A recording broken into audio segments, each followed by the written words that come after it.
हरे कृष्णा।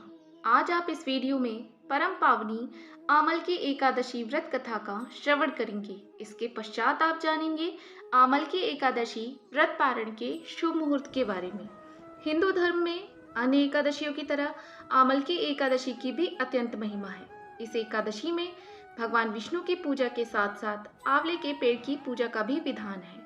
आंवले को शास्त्रों में उसी प्रकार श्रेष्ठ स्थान प्राप्त है जैसे नदियों में गंगा को प्राप्त है और देवों में भगवान विष्णु को प्राप्त है।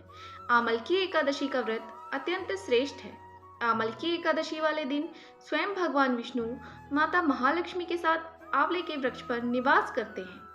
पद्म पुराण के अनुसार आमल की एकादशी का व्रत करने से, कथा सुनने से एवं पढ़ने से सैकड़ों तीर्थ दर्शन के समान पुण्य प्राप्त होता है। वहीं अगर जो लोग आमल की एकादशी का व्रत नहीं रख सकते, उन्हें इस दिन भगवान विष्णु को आंवला तो जरूर ही अर्पित करना चाहिए। अब भगवान नारायण के परम पावन श्री चरणों का ध्यान करते हुए आमल की एकादशी व्रत कथा का प्रारंभ करते हैं।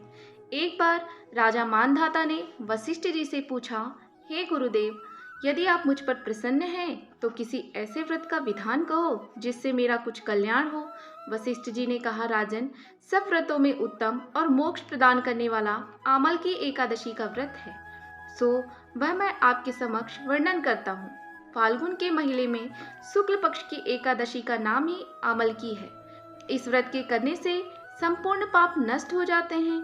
इस संबंध में मैं आपको एक कथा सुनाता हूँ। हे राजन, चैत्र रथ नाम का चंद्रवंशी राजा वैदिक नाम के नगर में राज्य करता था। उस नगर में हमेशा वेद मंत्रों का उच्चारण रहने के कारण वहाँ कोई भी पापी, दुराचारी, नास्तिक और कंजूस नहीं रहता था। वहाँ के सभी प्रजाजन एकादशी का व्रत करते थे और भगवान विष्णु के भक्त थे। एक समय फाल्गुन मास के शुक्ल पक्ष की आमल की एकादशी का व्रत किया। तब राजा ने नगरवासियों के साथ मंदिर में जाकर कुंभ स्थापित किया और विधि विधान से पूजा करते समय वे इस प्रकार कहने लगी, हे धात्री, तुम ब्रह्मा जी द्वारा अवतरित हो, तुम्हां ब्रह्मा का हरि स्वरूप हो। हे देवी, तुम सभी पापों को नष्ट करने वाली हो, तुम्हें मेरा नमस्कार है।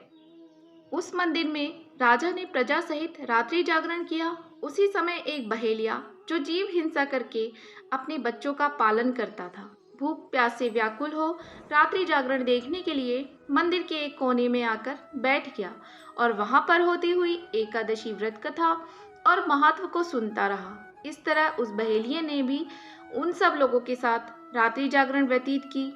प्रातःकाल जब सब लोग अपने घर चले गए तो वह बहेलिया भी अपने घर को चला गया और घर आकर उसने भोजन किया। कुछ समय के बाद उस बहेलिये की मृत्यु हो गई। उसने उस आमल की एकादशी के व्रत तथा रात्रि जागरण के प्रभाव से राजा बिंदुरथ के घर में जन्म लिया। उसका नाम वसुरथ रखा गया।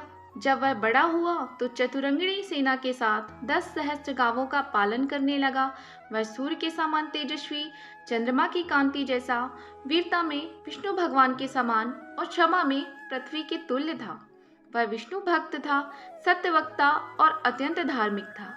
एक दिन वह नप वन में शिकार खेलने गया। दुर्भाग्यवश वह मार्ग में भटक गया और दिशा ज्ञान न होने से एक वृक्ष के नीचे सो गया। उसी समय वहां पर कुछ पहाड़ी मलेच्छ आए। वह राजा को मारो मारो शब्द कहकर उस पर टूट पड़े और कहने लगे कि इसी दुष्ट राजा ने हमारे संबंधियों को मारकर देश से निकाला है, इसको अवश्य ही मार देना चाहिए। इस प्रकार कह वह मलेच्छ राजा पर शस्त्रों से प्रहार करने लगे।